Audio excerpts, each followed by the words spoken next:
You hungry? Well, I'm hungry. You like baseball? Well, I love that shit. Want a slice of pizza? Go to New York. You want hot weather? Come to LA. You want to break bread? Call Nick Turturro. Ready, motherfucker? Are you ready? Well, I'm fucking ready. Get ready!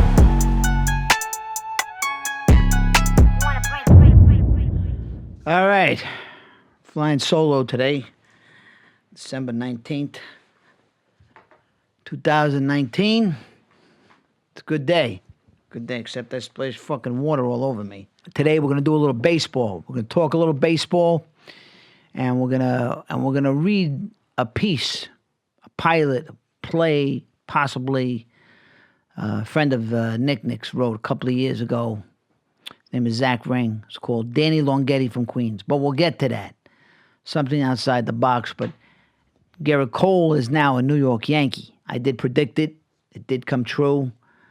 I think it's a great fit for the Yankees. We've been missing a number one pitcher for the last 5, 6, 7 years. It's about time they finally opened up the checkbook. Did they overpay? Yes, they overpaid, but they had to. They haven't had a guy like this. They've had Luis Severino, and they had the Big Maple last year, but CC was that guy many years ago, but we haven't had that kind of pitcher. We haven't had this kind of pitcher, and now we do. The funny thing is the kid wanted to be a Yankee. He's from California, but he didn't want to come out here. He didn't want to go to Orange County. He didn't want to be a Dodger. I mean, the Yankees outbid everybody, but this kid was a Yankee fan growing up. The Yankees drafted him. He went to UCLA. So, and then they didn't get him, and then the Pirates had him. Then the Yankees tried to trade for him. And Houston beat him on the trade. So now he's finally, the third time's a charm, Gerrit Cole's a Yankee. And it feels great. He looks nice. He looks clean shaven. He looks like he's happy to be there. But, New York is a different animal, and I know it's probably, a harder place to play than anywhere. But, I don't expect him to fold under pressure. Listen, nobody's going to live up to that contract. The Yankees got to win a championship, and I mean this year. The pressure's on, the bullseye's on. They got the team to do it. Now, no excuses. It's about getting these 11 wins in October. That's what it's always about. But that's where we're at with baseball. There's a lot of good teams. It weakens the Astros. It strengthens the Yankees. We don't even know what's going to happen with the Astros, with the cheating and all that other shit. So we'll see what goes on with that. Boston seems like they're getting weaker. Tampa Bay, but Cole is going to make the Yankees definitely the favorite. And I think it's good for baseball. It's good for the game. The Yankees need to get off this and get it done. And, listen, if they win a couple of championships with this guy, then you could say it was worth it. If they don't, then it's kind of a bust. So that's where the pressure is, in my mind. I think he's a special guy. He's 29 years old. At least he should have 4 or 5 good years in him. If he takes care of himself, you never know. Look at a guy like Verlander.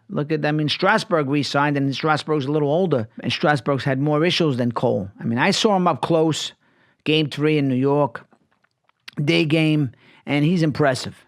He's impressive. You got to see a guy live to go, this guy brings, he's the real deal. He's a complete pitcher. I think he's a better pitcher now because, he's refined himself a lot like Strasburg was become a smarter pitcher. But no, I'm excited. I'm very excited. I was like, the Yankees didn't this time. They didn't let the fan base down. So, kudos to them for doing it because, all the Yankee fans have been wanting this. Now we got him. I'm sad to see Didi go. We still got to tinker with the lineup a little bit. Gardner's coming back. We'll see who's going to play center field. I don't know because Hicks is out. Let's keep Judge healthy this year. Try to re-sign, maybe extend LeMahieu. But it's going to be a great year. It's going to be, it's been a couple of good years. But, it's time now for us to get over the hump, do what we got to do, and win this thing. So, I'm more than thrilled. But I'm just trying to keep it, contained right now because it's only Christmas. But Merry Christmas. We got Gerrit Cole. Anyway, I'm going to go outside the box today, and I'm going to do a reading of a pilot. I was basically going to read it like as a one-man show, but I'm going to have a fella over here help me read some of the lines off camera. Basically, this is about a guy who has a podcast, but nobody listens to it. It's only for himself. He does the podcast in Chicago because he hates the new Yankee Stadium. So he's disgusted with that. It's somewhat based on some things in my life. This kid was inspired by a few things, and he wrote a terrific piece. And I've never did a reading like this, for the podcast. But I figured since it's about a podcast, and it could be like a pilot, it could be a one-man show, I thought it would be fun to do a Cole reading of it. So here we go. Danny Longetti from Queens. Exterior. Hotel, night. The black, empty sky of Chicago in spring. Artificial illumination per meeting from skyscrapers, and the 24-hour stores bounce off the big glass doors of the Wyndham Hotel. A doorman sits on a folding chair asleep.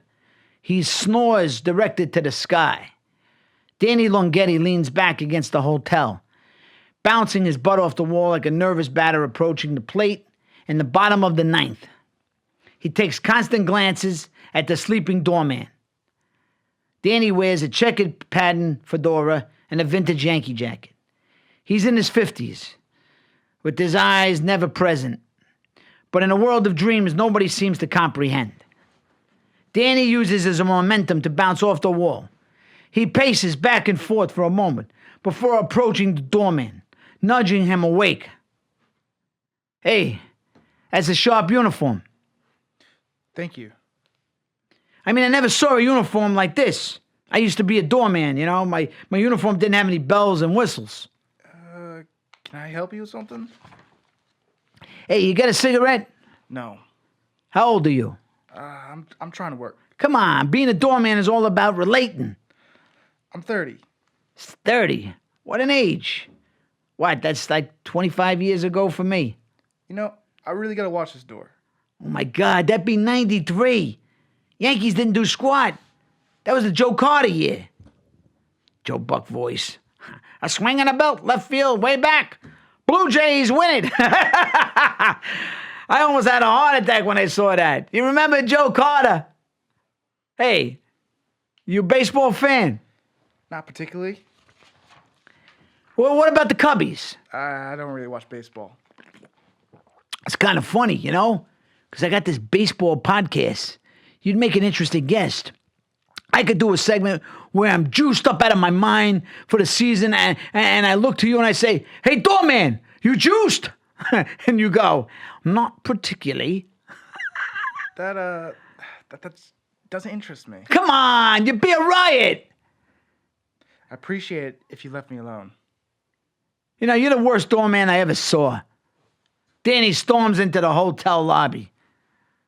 Interior hotel lobby. Moments later, polished floors and a floral decor, but no people, except for a tired receptionist, doing all she can to stay awake. Danny comes over. Excuse me. How can I help you? Help me? It's your doorman that needs help if you ask me. Good grief. Sorry? I mean, I'm just messing. Let me ask you something. What's a guy got to do to get a cigarette around here? We don't allow smoking in the building. No smoking. Come on. Back in the 70s, all the hotels allowed smoking. There's a 24-hour liquor store a few blocks from here. I don't want to walk. My Yankees did me proud today. I always celebrate with a cigarette and a drink. Isn't it only spring training? My God, you must know your baseball. You should be a guest on my podcast. I do a show from my room. I don't know. You beat something else. My show needs a female presence. Just like Heidi Watney. I'm really busy. Think it over. Between you and me, I could sneak a cigarette into my studio and we turn it into a furnace. Renee, that's your name, huh? Kind of like Rennie. Yeah. Rennie Stennett? Played second base for the Pirates back in the 70s. He went 7 for 7 in one game. against this town's Cubbies. Beat him 22-0. Yeah. I'll let you know about the podcast if you're interested. Danny walks over to this elevator, pushes the button to go up, and steps back. He glances around for someone to talk to, but no one's around. Ding, the elevator door opens and Danny steps on. Interior elevator that moment. The elevator boxes in Danny like a ball in a mitt. He finds himself too suffocated to hold still. He goes into a fielder's stance, pretending to be the center fielder. He envisions a ball roped by a fiercely swung bat, tracking the ball in the air, then making a spectacular catch. He shows the umpire the ball, and he celebrates. Danny's room, moments later. Danny walks into a standard hotel with a sigh as heavy as a catcher's gear. While being an average room, it offers a view of part of Chicago's magnificent skyline. Danny ignores the city. He opts instead for the microphone, then sits on the table with a recording device hooked to the wall in a cluster of tangled wires. Danny pushes a button, clears his throat, then leans into the mic. I saw a doctor the other day. Doctor, can you do me a solid? My doctor goes, what's wrong? I need you to open my chest, doctor. Why in the world would I do that, Danny? So I says, I don't think I got a heart. I think I got some red yarn in my rib cage. Red yarn. The doctor's got no clue. Yeah, I says, peel that away and you'll find some white horsehide. And under that, a black cork. I'm talking about baseball. Welcome back, my lovely people, to Off Base. This is no other than your humble host, Danny Longetti from Queens. Batter up. I've taken the act to Chicago. Danny raids the mini fridge in the corner of the room, taking out a small bottle of bourbon. He heads for his bed where his laptop sits popped up. He climbs into bed, sipping the bourbon. His laptop plays the Game 5 of the 1976 ALCS between the Yankees and the Royals. Chris Chambliss, home run to win the series, happens. And Danny cheers, nearly spilling his drink. Yeah! You're a fucking stud, Chris! Danny pushes the bourbon. Finishes the bourbon. Sorry. Exterior, Millennium Park, a few hours later. Danny eats a hot dog under the sun that makes his Yankee Jack glisten.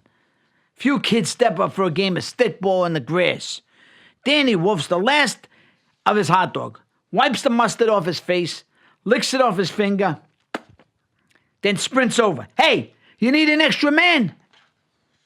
We don't play with the Yankees. Come on, nothing like a rivalry. No Yankees. All right, fine. I'll play your game. I'm center field. No, I'm center field.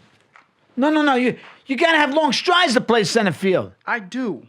Okay, let me be the catcher. Are you flexible enough?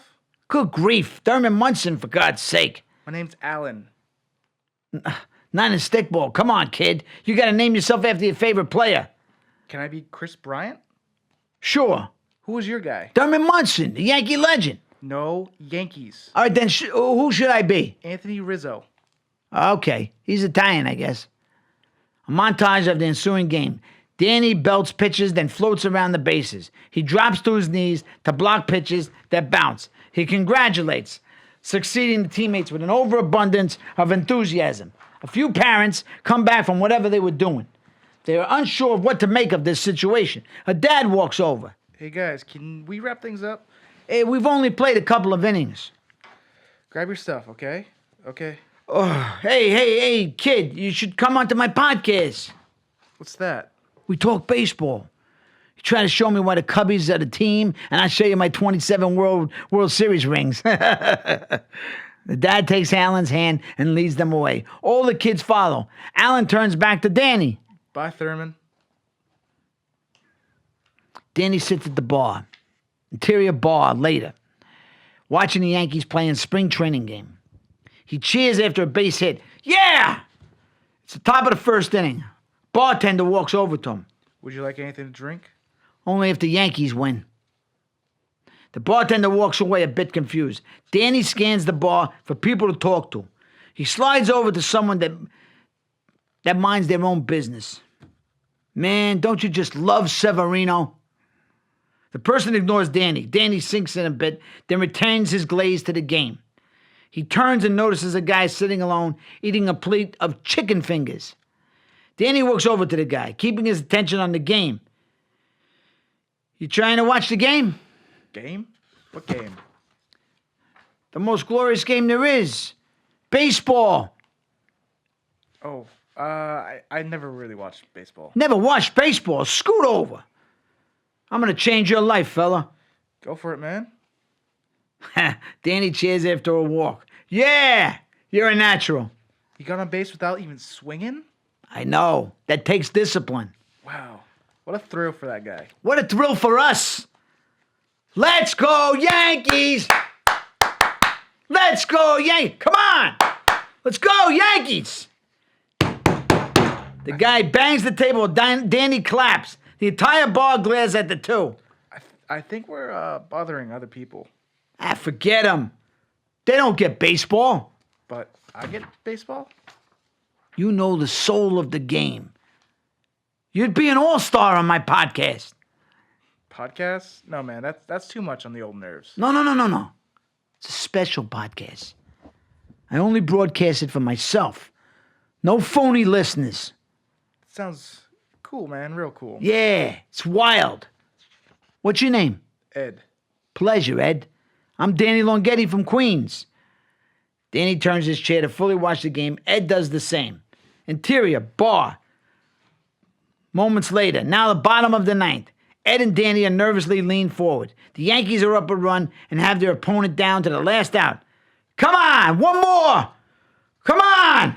Let's do it. Batter strikes out, ending the game. Danny and Ed jump up and down, going crazy and hugging. Danny grabs Ed. The Yankees win! Oh, Yankees win! They did it, Ed! They did it! We did it. My God! Let's go celebrate, man. Liquor store a few moments later. Rundown with posters advertising lottery and the shitty movies. Ed sits on the curb. Danny walks out of the store holding a fresh pack of cigarettes and a brown paper bag. Ed stands up while Danny rips the plastic off the cigarettes, takes two out, puts it in his mouth, and hands the other to Ed. Danny gets a lighter from his pocket and lights up. It takes a drag. It never gets old. Ed clumsily puts the cigarette in his mouth, and Danny lights it from him. Ed immediately starts coughing. You choking? Never smoked before. Why didn't you say something? I never seen baseball either. I thought you'd just follow your lead. You should have said something. Everybody's got a different celebration. Okay, next time we'll get some chicken fingers. Sure. Ain't nothing wrong if you want some chicken. That'd be real cool, man. Okay, when they win, it's like 76 all over again. What happened in 76? October 14th, 1976. Yankees Royal. Game 5 of the ALCS. ALCS? American League Championship Series. Winner plays for it all. I'm a freshman in high school, and my whole life, the Yankees have stunk. Everywhere I goes, I hear about these lovable Mets wanting that franchise to be burned to the ashes. But in 76, we owned every goddamn province of New York. And I got a ticket for the left field bleachers. The game is out of sight. The Yankees had that respect-hate for KC, you know? You want to spit on Boston, but you just want to tell him, George Brett, go fuck himself. You know? Well, it's 6-6 in the bottom of the ninth. Chris Chandler steps up to the box. He did that little thing, you know, where he'd do a half swing at the pitcher, then stand up, right? But when the pitcher was in his windup, he was ready. Mark Littell leaves it high, and Chandler's blast that thing. The ball is out there. Holy cow! I jumped out of those bleachers and I rushed the field. I never had such a joy, you know? The Yankees were the fucking team. Every time they won. After that, I get that joy. Sometimes for less than a second, but it's always there. One time, I stayed till the third inning of a Dodgers game. Fuck the Dodgers.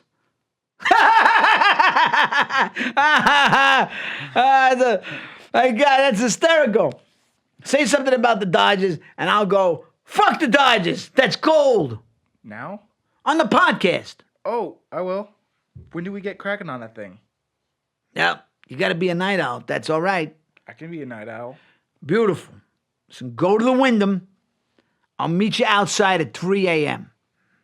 You don't want to hang out a little bit longer? I got to prepare. How should I prepare? Just make sure you bring up the Dodgers. Okay. Okay? Dodgers. I'll keep whispering it to myself so I don't forget the Dodgers. Great. You'll be great, kid. Bye, Danny. Hey, Ed, I almost forgot. Yeah? Fuck the Dodgers! Danny sprints through the streets, pumping his fists and smiling. He whispers to himself, go Dodgers, fuck the Dodgers. I'm a Dodgers fan. Fuck the Dodgers. Fucking Dodger pride. Fuck those Dodgers. Family bakery. A little later, Danny ends his sprint in a wheezing, coughing fit. He stands outside of a small family-owned bakery. Struggles inside. Family bakery. That moment. Petite and cozy. With elegant desserts and freshly made bread. Danny walks up to the old lady working behind the counter. Good afternoon. Hello? Danny scans inside the case. He looks back at the smiling old lady. Would you happen to have a baseball cake? I'm sorry, but whatever you see in this case is all we have. Ah, darn. So no cakes with baseball? Nothing, huh? Unfortunately, no baseball cakes. We do have customizable cakes where you can write a message with frosting. Hey, that's pretty good. I mean, I like one of those and make the message. Hey, Ed. Fuck the Dodgers. We don't write profane messages. What do you mean? We try to promote an inclusive family environment. Ain't nobody seen the cake but me and my friend Ed. So what's the difference? Please don't shout, sir. Why are you breaking up a joke? I got with a friend. So in a sense, you're saying we ain't good enough for this spot? Talk about inclusion. My goodness. Shakes his head and goes for the exit. Oh, and by the way, what kind of bakery doesn't have a baseball cake? Jerk. Then he storms out. A baseball cake is being boxed up by an employee at a grocery store bakery. Danny watches triumphantly as the cake is slid to him. You would never believe. You would not believe what it took for me to get this cake. See the Yankees today? Interior. Later, Danny's room. Sits behind the desk. The cake's off to the side. He whispers to himself like before, Dodgers, yeah, fuck the Dodgers. Hey, doctor. Yeah, Red Yarn. Went to the pharmacy. Fred McGriff. Say, hey! Holy cow! Exterior hotel, 3 a.m. Ed waits outside the hotel, practically shaking. Danny greets him. You juiced, hot shot? Yeah, juiced up. All right, a boy. You do the podcast out here? No. I got a studio in my room. Studio. Wow, that's big time. Come on. Danny leads him inside. Interior elevator. A few moments later, they stand next to each other. Danny goes into a fielder's stance. Okay, get into the baseball mindset. Show me your stance. Ed does a interesting physical choice. How you supposed to move like that? Do it like this. Ed does something somewhat resembling what Danny does. Ho, ho, say hey, Willie Mays. Now pretend you're staring at the batter. What batter? Imagine out there. Where? Wherever. Just imagine a guy trying to hit the ball. A batter? Yes. Envision a batter. And never mind. What batter, though? Interior Danny's room, a little later. Danny walks in with Ed. He goes over to the baseball cake. He shows Ed. Ed lights up. Isn't that something? Looks like a real baseball. Hopefully it tastes like one, too. What's a baseball taste like? That'd be a funny segment. My God. Next time we'll have you test that out for our audience. Oh, man, I can't wait. Let's get to the show. Save the cake for later. We're on a high right now. You hear me? We're on a high. Danny and Ed sit. Danny goes through his routine. He looks at Ed before turning on the mic. I'm going to start with a story. Okay? I'll bring you in when I finish. All right? Okay, Ed nods. Danny turns on the mic and leans in. I need a prescription. So I goes to the pharmacy and I tell him, I feel sick. What are your symptoms? I'm nauseous. My head is spinning. How long have you been experiencing this? Since the Yankees traded Fred McGriff. What's that? They ask. I'm talking about baseball. Welcome back, my lovely people, to Off Base. This is no other than your humble host, Danny Longetti from Queens. Batter up. I'm joined by a special guest tonight. Tell us a little bit about yourself, Ed. About myself? Yeah, just give us your full name and where you're from. Do I gotta? Yeah, you gotta. I don't know about this part. Just let the fans know your name.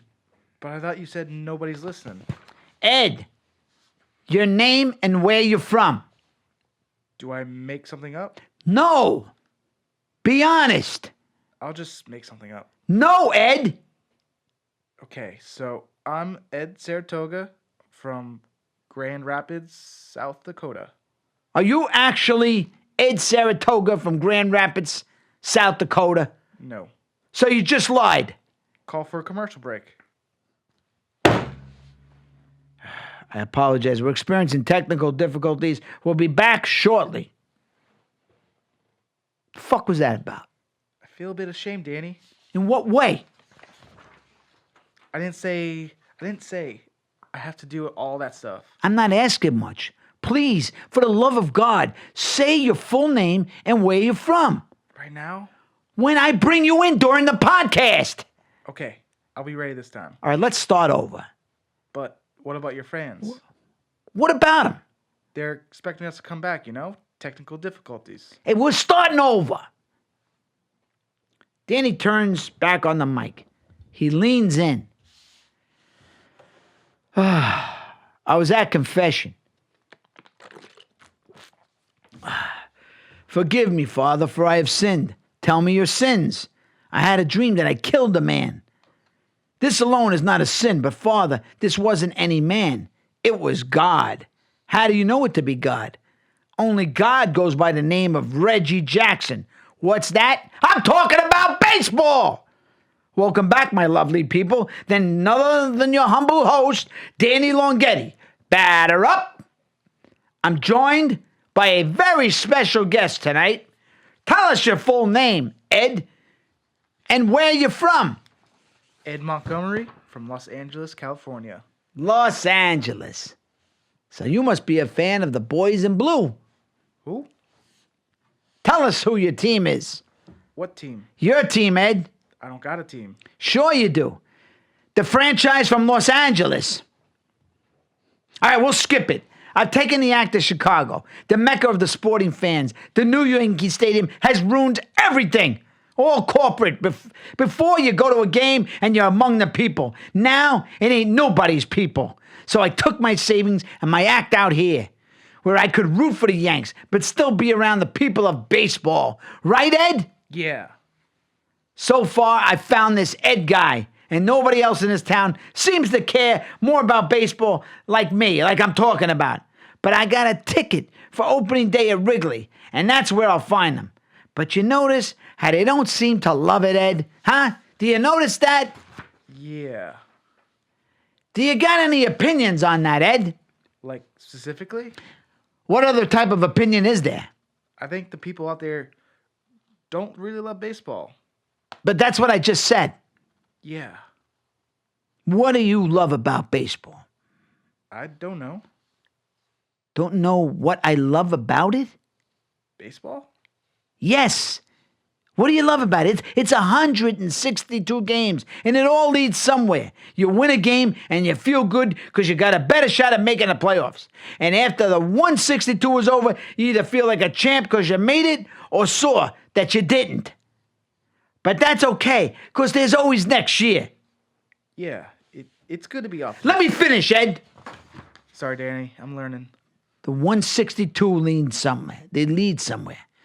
It's as real as it gets. But in the world, you see someone, then it's over. Or it ends too soon. Or it goes too long. There's no playoffs.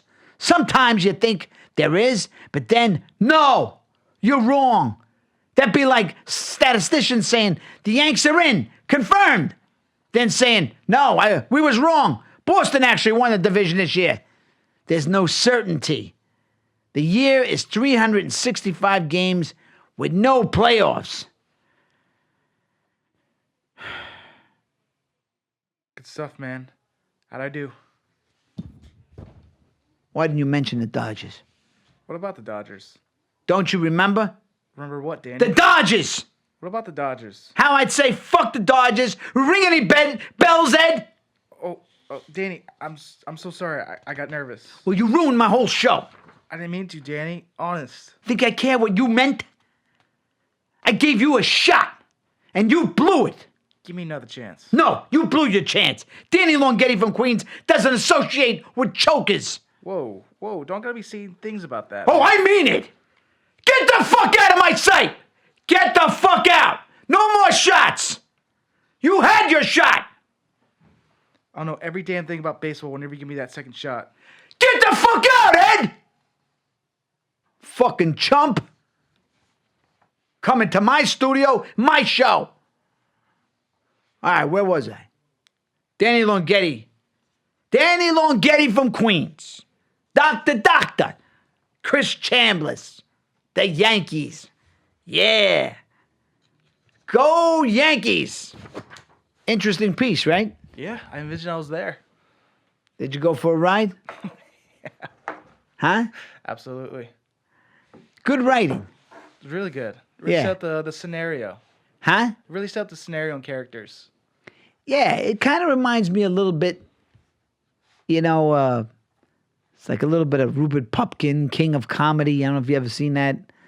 Definitely the guy's a little off, but he's kind of a lovable guy, but he's also like a little delusional. But he loves the game.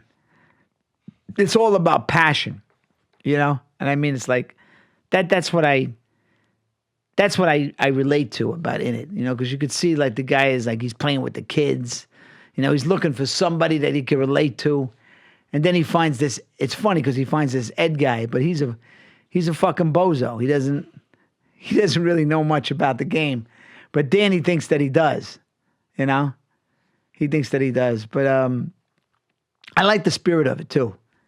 I mean, I don't know if it's a short or it's a pilot. I mean, almost feels like it could be a play too. Like a one-act play. I could definitely see play. Yeah, you could, right? Or it could be like a dark short too. That too. Yeah. I feel like it should be made though. Yeah, I think so. I think it's funny too. I think it's funny because it's like, it's the absurdity of this guy. Hey man, he's talking to the doorman too. I used to be a doorman. It's like, you're the worst doorman I ever met. He's like, he doesn't give a fuck. I think the fun part was he was looking all over for this baseball cake. I know. Then he's looking for the baseball cake, and he can't even put like, anything derogatory on it, fuck the Dodgers. There he is right now. The guy that wrote it. Did he approach you with the script for notes or just wanted you to like opinion? No, he when he wrote it, he just kind of like he wanted to write something about like being like an obsessed fan and he said I should I think I told him the whole Chris Chambliss story when I jumped on the field and all this shit, and then like he like went off and wrote it like in a night or two. Like he just got on I don't know if he's writing as much today, but and then I read it and I was like, wow, this is funny. This is good. He kind of like took some of my stories and created this character. Some of the stories are mine, but he created, George Brett, Chambliss, the new Yankee Stadium, which, there's a lot of truth to that, It's kind of like fucking soulless, that they knocked down, Yankee Stadium, and then they built this like monstrous mall. It's nice place, but no soul, I really feel like that was a mistake. I mean, that's why I kind of like this piece, because it's like it's like a guy who still loves the game. Like I look at all these old jerseys, old uniforms, old baseball diary books I used to buy at a baseball sporting.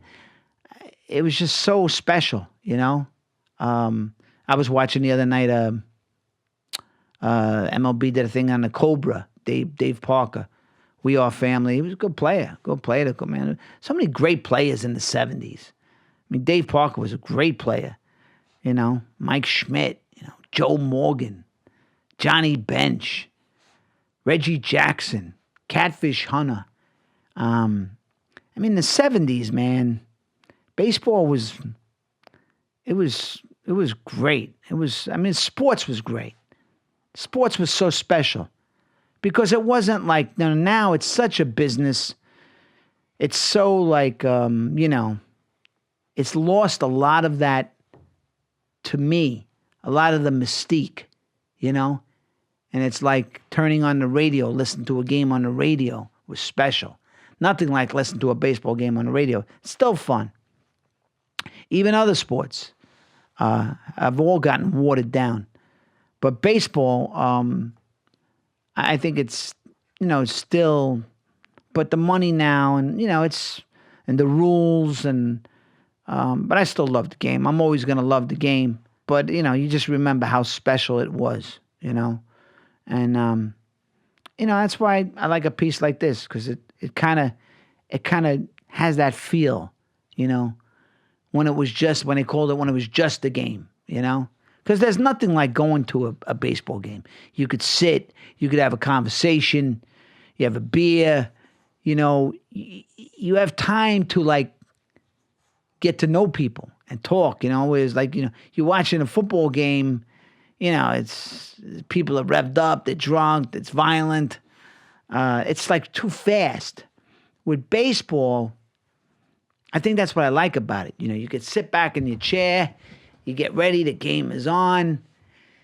You got time. You got time to go get a beer. You got time to like pitch to pitch, moment to moment. It's like good acting, It's like you're in the scene and you're like, that's what I love about the game. That's why I think it's still the most beautiful game, I mean, maybe I'm, hopelessly romantic, but there's something about baseball that is very romantic, You just have to see the poetry of it, Other sports, they are what they are, but I don't find them like poetic. I don't find them like,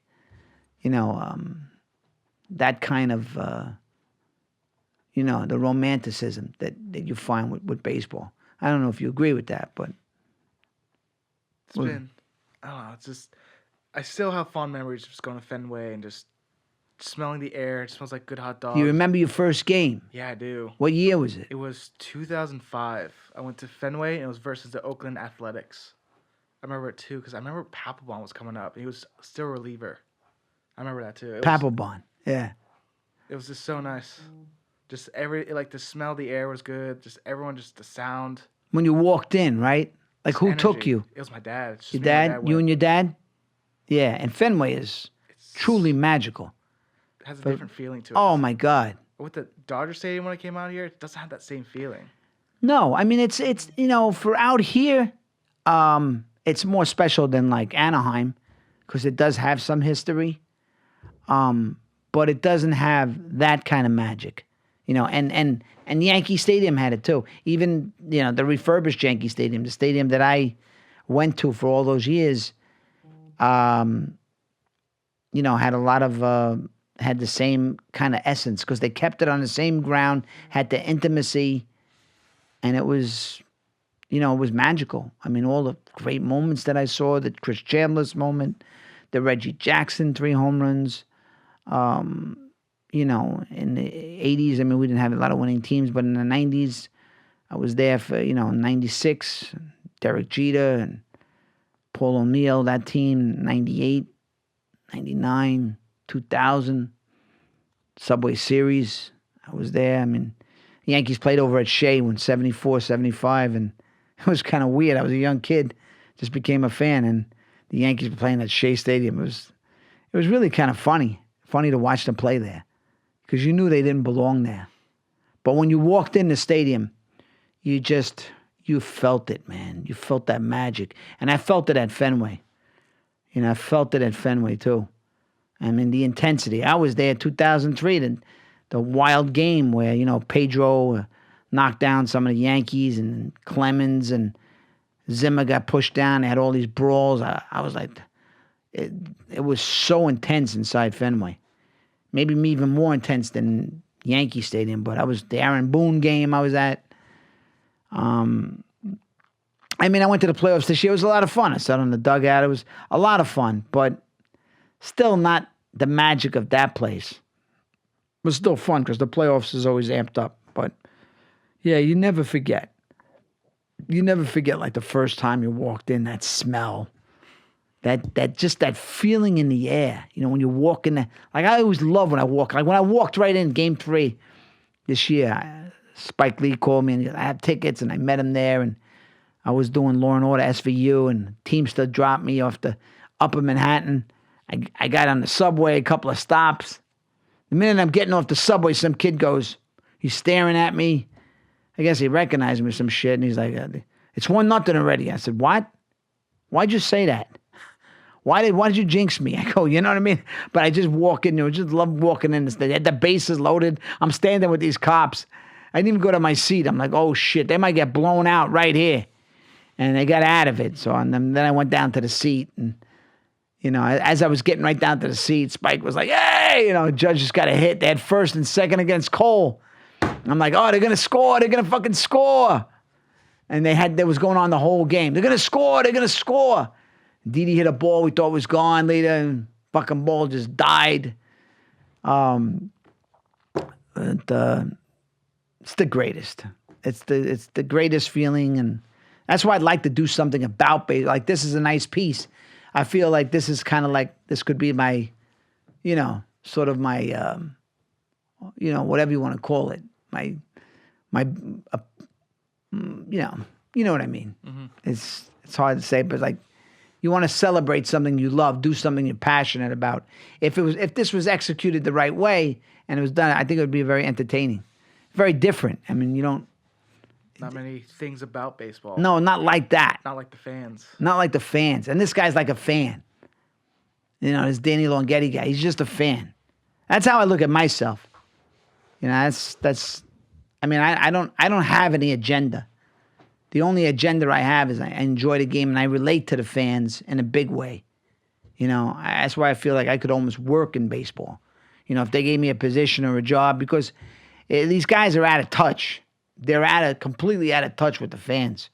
And you need somebody like that. You need somebody that can be relatable. I mean, I get a lot of that on Twitter and all that shit, you know, where, you know, I watch the games and I relate and I talk. I have dialogue with the guys, with fans. And they know who's real. They know who's not real. You know, I mean, I was doing that way before there was, you know, social media. It's like a bunch of bullshit, you know, but it's entertaining. You know, I like your rants, I like this, I like that. I mean, you know, but it's truly, you know, something that means something to me. That's why I love when people try to, you know, fuck with you. Oh, this guy's, he's not real. He's put on. And I'm like, yeah, you don't know me, pal. You don't fucking, there's nothing put on about baseball with me. Nothing. You know, it's all business. I'm there and I'm in the trenches. I'm working trying to get the win. Whether it's April, whether it's June, or whether it's, you know, fucking in the playoffs. Same shit, man. It's a long season. You know, you do burn. By the end of the season, you're exhausted. You know, right now it's December, so you get that little buzz in spring training. Should be a great year. You know, maybe we'll do a documentary. Who knows? Maybe 1 year we'll do like a documentary. I've just been thinking about that. You know, take that journey. I don't know. It's about a 6-month journey. You know, with baseball, could be interesting. Mm-hmm. You know, just live it. Live with the guys. You know, I live it anyway. So I'm glad you enjoyed it. Hopefully you guys enjoyed it too. It's a nice piece. Happy the Yankees got Cole. And what else? Oh, props out to Adam Sandler. Yeah. Uncut Gems. Wow. Great performance. I don't understand how he didn't get nominated by the Golden Globes. I don't understand even the SAG Awards. I hope he gets an Oscar. You know, a lot of that shit is political. I just don't understand. You know, I've seen a lot of performances. His Adam is terrific. If anybody that hasn't seen it, go see it. The movie it's a trip. It's really a trip, man. It's a rush, and he's great in it. He's so good in it. You know, you don't even, you forget you're watching Adam. You know, Adam is always good, but this is special. So, Adam, you killed it, brother. Uncut Gems. Man, I fucking recommend it.